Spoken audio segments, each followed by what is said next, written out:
Hey guys welcome back. तो आज मैं एक्सप्लेन करूंगा हड्डी मूवी को। मूवी की शुरुआत होती है और हम एक आवाज़ सुनते हैं। ये आवाज़ किसी ट्रांसजेंडर की है। वो कहती हैं कि पता है लोग हमसे इतना क्यों डरते हैं, क्योंकि हमें वरदान है। हमारा आशीर्वाद बहुत ही शक्तिशाली होता है और हमारा श्राप बहुत ही भयानक, लेकिन उससे भी भयानक होता है हमारा बदला। हम समझ जाते हैं कि यह कहानी किसी बदले की है। यहाँ ये एक आदमी से पूछती हैं कि बता किसने किया मेरी फैमिली के साथ ऐसा। इस आदमी का बच्चा भी इनके कब्जे में है और सीन यहीं पे कट हो जाता है। फिर सीन शिफ्ट होता है 6 महीने बाद। यहाँ किसी की मौत हो गई है और इसे अंतिम संस्कार के लिए ले जा रहे हैं। तभी यहाँ कुछ पुलिस वाले आते हैं जो इनको यहाँ अंतिम संस्कार करने से मना करते हैं। जब ये सब लोग पुलिस वालों से बात कर रहे होते हैं तभी हड्डी और उसका एक फ्रेंड मलकान इस डेड बॉडी को चुरा के भागने लगते हैं। पर यहाँ इनके पीछे पुलिस पड़ जाती है। किसी तरह ये पुलिस से बच के भाग जाते हैं, लेकिन न्यूज में पता चलता है कि हर जगह पुलिस की रेड पड़ी है, क्योंकि शहर से काफी डेड बॉडीज गायब हो रही थी।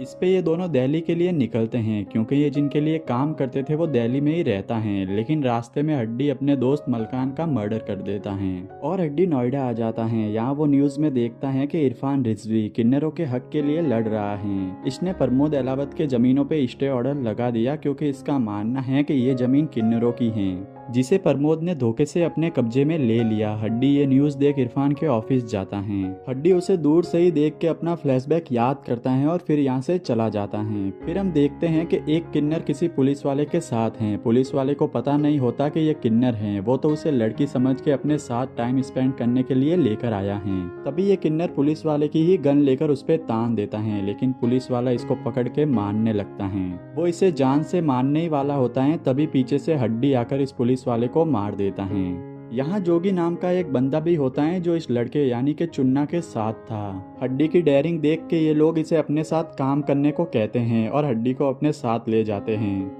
जब सत्तू हड्डी को देखता है तो वह चुन्ना पे काफी गुस्सा करता है, क्योंकि इनके काम का एक रूल है कि कोई भी नया बंदा ये नहीं लेंगे। तब ये हड्डी को एक रूम में बंद कर देते हैं, क्योंकि ये कंफ्यूज हैं कि इसका क्या करे। अगर इनके बॉस को पता चल गया कि ये एक नया बंदा लेकर आए हैं तो वो काफी गुस्सा करेगा। अब यहाँ इनका बॉस इंदर आता है जो इसे मारने को बोलता है, पर हड्डी कहता है कि मैं मरता नहीं हूँ। तब ये लोग इसे काफी मारते हैं। तब ये बताता है कि मैं इलाहाबाद से आया हूँ और मलकान के साथ काम करता था शकुन भाई के लिए। रेड पड़ी इसलिए मलकान तो कहीं भाग गया और मैं यहाँ आ गया। ये यहाँ झूठ बोलता है, क्योंकि असल में तो इसने मलकान को मार दिया था। फिर इंदर शकुन को कॉल करता है हड्डी के बारे में जानने के लिए। शकुन कहता है कि इसे रख लो, तुम्हें ये मालामाल कर देगा। इलाहाबाद में ये मेरे लिए काम करता था और काफी तेज बंदा है। बस फिर ये साथ में काम करने लगते हैं और एक फैक्ट्री खोलते हैं। वही साइड में ये लोग बड़े बड़े लोगों को अपने जाल में फंसाते हैं। फिर उनका एमएमएस बना के उन्हें ब्लैकमेल करते हैं और उन्हीं से ये पैसे कमाते हैं, क्योंकि इंदर इन्हें काफी कम पैसे देता है। वो सारे पैसे खुद रखता है, क्योंकि इंदर चाहता है कि वो भी इलेक्शन लड़े। पर इलेक्शन का टिकट मिलना इतना आसान नहीं था। इसके लिए उसे 5 करोड़ रुपए देने थे। इसीलिए वो अपनी टीम को कम पैसे देकर खुद प्रमोद से मिला सारा पैसा रख लेता। साथ ही उसने फैक्ट्री के बारे में भी किसी को नहीं बताया था, सिर्फ हड्डी को ही पता था, क्योंकि हड्डी ही फैक्ट्री में जो काम होता है उसे जानता था। अब हम प्रमोद अहलावत को देखते हैं जो कि एक पॉलिटिशियन है। ये कहीं पे एक कॉन्फ्रेंस कर रहा है, लेकिन तभी यहाँ कुछ किन्नर आ जाते हैं और हंगामा करने लगते हैं। एक्चुअली इनको प्रमोद ने ही बुलाया था ताकि प्रमोद को पब्लिक की सिंपैथी मिले और वो इलेक्शन जीत जाए। यहाँ हड्डी भी किन्नर बन के आता है और इनकी फाइट होती है और थोड़ी चोट प्रमोद को भी लग जाती है। पर प्रमोद का ये प्लान काम भी करता है। उसे अब न्यूज चैनल पर जाने के ऑफर आते हैं, क्योंकि उसने किन्नरों पे केस करने से भी मना कर दिया और ये तो नोएडा का भला चाहता है, कोई झगड़ा नहीं चाहता। तभी इन्हें पता चलता है कि इरफान इनके काम में बहुत टांग अड़ा रहा है। ये सब इरफान के पास जाते हैं उसे डराने के लिए और उसे इन सब से दूर रहने का कहते हैं। आगे यहाँ ये सब लोग लड़की बन के पार्टी कर रहे हैं। यहाँ ये लड़कों को फंसा के उनसे पैसे लेते हैं। ये इनका एक्स्ट्रा कमाई का तरीका था, क्योंकि इंदर भाई इन्हें बहुत कम पैसे देते हैं। तभी यहाँ पॉइजन की वजह से प्रमोद के सेक्रेटरी की मौत हो जाती है। अब इस पार्टी की वजह से प्रमोद काफी गुस्सा है, क्योंकि उसके सिक्योरिटी मित्रा का बेटा उससे अब 10 करोड़ रुपए मांग रहा है। प्रमोद कहता है कि वो प्यार से मांगता तो मैं उसे 20 करोड़ दे देता, पर वो मुझसे तू तड़ाके से बात कर रहा है। प्रमोद कहता है कि कोर्ट में पेशी होने से पहले मित्रा के बेटे को मारना है, लेकिन ये काम इतना आसान नहीं है। तभी हड्डी कहता है कि उसे मैं मार दूंगा, लेकिन इसे घर में घुस के मारना था। हड्डी कहता है मैं कर दूंगा। अब हड्डी ये कहकर मित्रा के बेटे से मिलता है कि वो जानता है कि पार्टी में क्या हुआ था। वो मित्रा के बेटे के घर लड़की बन के जाता है। उसके बेटे से कहता है कि मैं तुम्हारे पापा की गर्लफ्रेंड थी। वो उसे पार्टी में क्या हुआ बताने लगता है। एक्चुअली पार्टी में जहर हड्डी ने ही दिया था, लेकिन हड्डी वो जहर मिनिस्टर यानी कि प्रमोद के बेटे को देना चाहता था, पर बीच में मित्रा आ गया और उसकी मौत हो गई। हड्डी कहता है कि मेरी दुश्मनी प्रमोद से है। यहाँ वो मित्रा के बेटे को प्रमोद पे एक और केस करने को कहता है और तकिया बीच में रख के उसके दिल के नीचे गोली मारता है ताकि उसकी जान न जाए। और जब वो ठीक हो जाए तब इसे कॉल करने के लिए कहता है और यहाँ से भाग जाता है। तभी सिक्योरिटी गार्ड हड्डी पे गोली चलाता है और उसे भी एक गोली लग जाती है। अब कहानी फ्लैशबैक में जाती है, जहां हम देखते हैं कि हड्डी ने अपना ऑपरेशन करवाया था किन्नर बनने के लिए। यहाँ इरफान भी होता है। यहाँ किन्नरों की मुखिया अम्मा भी होती हैं। उस टाइम हड्डी का नाम हरी था और ऑपरेशन के बाद इसका नाम हरिका रख देते हैं। अब हम देखते हैं कि हरी को बचपन से ही लड़कियों जैसा बनने का शौक था। वो बचपन में लड़की के कपड़े पहन के डांस करता। इसकी लाइफ में काफ़ी प्रॉब्लम्स थी। रात को इसके पापा इसी के साथ ज़बरदस्ती करते थे। तब ये अम्मा के पास आ गया। अम्मा ने इसे बड़ा किया, पढ़ाया और फाइनली अब ऑपरेशन के बाद इसे घर ले जाया जाता है। अम्मा इसका बहुत ख्याल रखती हैं। हम देखते हैं यहाँ तभी भी प्रमोद के आदमी आया करते थे अम्मा को डराने के लिए और ये हवेली खाली करवाने के लिए। यहाँ ऑपरेशन के बाद जब हरिका ठीक हो जाती हैं तब जो किन्नरों के सारे रीति रिवाज होते हैं वो किए जाते हैं। साथ ही हरिनी एक फैक्ट्री में भी काम करती हैं और इसी फैक्ट्री में मलकान भी काम करता था। आगे हमें इरफान और हरिका की बातों से पता चलता है कि ये दोनों एक दूसरे से प्यार करते हैं, लेकिन कुछ दिनों में इरफान को यूएस जाना है आगे की पढ़ाई करने। तब इरफान कहता है कि हम कल शादी कर लेते हैं और इनकी शादी हो जाती है। ये लोग अम्मा के पास बैठे होते हैं, तभी यहाँ प्रमोद और उसके आदमी आते हैं। अम्मा हरिका और इरफान को ऊपर कमरे में भेज देती हैं, क्योंकि अगर ये लोग दूल्हा दुल्हन को देखेंगे तो बवाल हो जाएगा। प्रमोद यहाँ ये हवेली चाहता है। वो कहता है कि आसपास के सभी लोगों ने साइन करके अपनी जमीन उसे दे दी है, सिर्फ आपकी बाकी हैं। वो कौड़ियों के भाव में इन्हें डरा के सबकी जमीनें हड़पता है, लेकिन अम्मा को ये हवेली काफी प्यारी है और किसको अपना घर प्यारा नहीं होता, तो वो ये हवेली देने से मना कर देती हैं। तब प्रमोद उसे जान से मार देता है।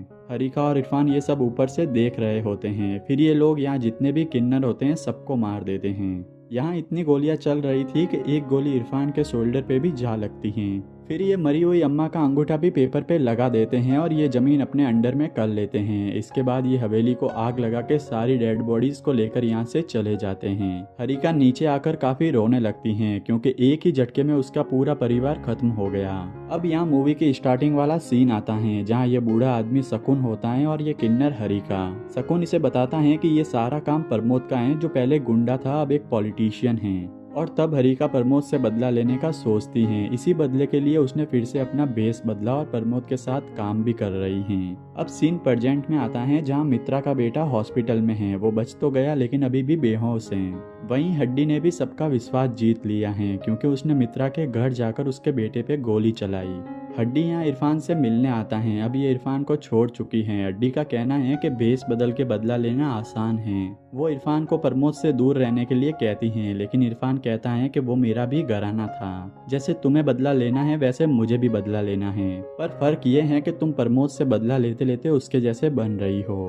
अब हम देखते हैं कि एक पुलिस वाला जब हड्डी के बारे में पढ़ रहा होता है तब उसे इसके बारे में सब कुछ पता चल जाता है और वो प्रमोद को भी बता देता है कि हड्डी असल में एक किन्नर है और वो इरफान की वाइफ हैं। अगले दिन हड्डी जब फैक्ट्री जाता है तब सत्तू उसका पीछा करते हुए फैक्ट्री आता है, जहाँ वो इतनी डेड बॉडीज देख के शॉक हो जाता है। उसको समझ नहीं आता कि ये क्या काम हो रहा है। तब हड्डी बताता है कि ये हड्डियों का बिजनेस है। वो कहता है कि इंसान के मरने के बाद उसकी हड्डियां लाखों में बिकती हैं। इसने ये काम इलाहाबाद में सीखा और ये हड्डियां इंडिया के बाहर ट्रांसपोर्ट होती थी और यही है प्रमोद के करोड़ों का बिजनेस। वो कहता है कि इंदन ने तुम्हें कभी भी इस धंधे के बारे में नहीं बताया। साथ ही वो बताता है कि पहले इन बॉडीज को जलाते हैं, जिससे सारा मांस हट जाता है और अगर कुछ रह जाता है तो नाइट्रिक एसिड की हेल्प से ये बॉडी से मांस पिघलाते हैं। फिर हड्डियों को पॉलिश करते हैं, तब इसकी कीमत लाखों में हो जाती है। ये सत्तू को बताता है कि प्रमोद इंदर को काफी पैसे देता है, लेकिन वो तुम्हें बहुत कम पैसे देता है, क्योंकि वो सारे पैसे खुद इकट्ठे कर रहा है।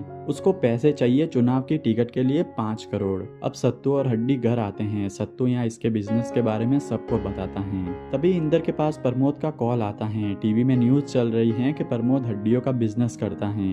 यहाँ कुछ वीडियोस के तौर पर सबूत भी हैं जो मीडिया में मित्रा के बेटे ने दिए और उसको हड्डी ने।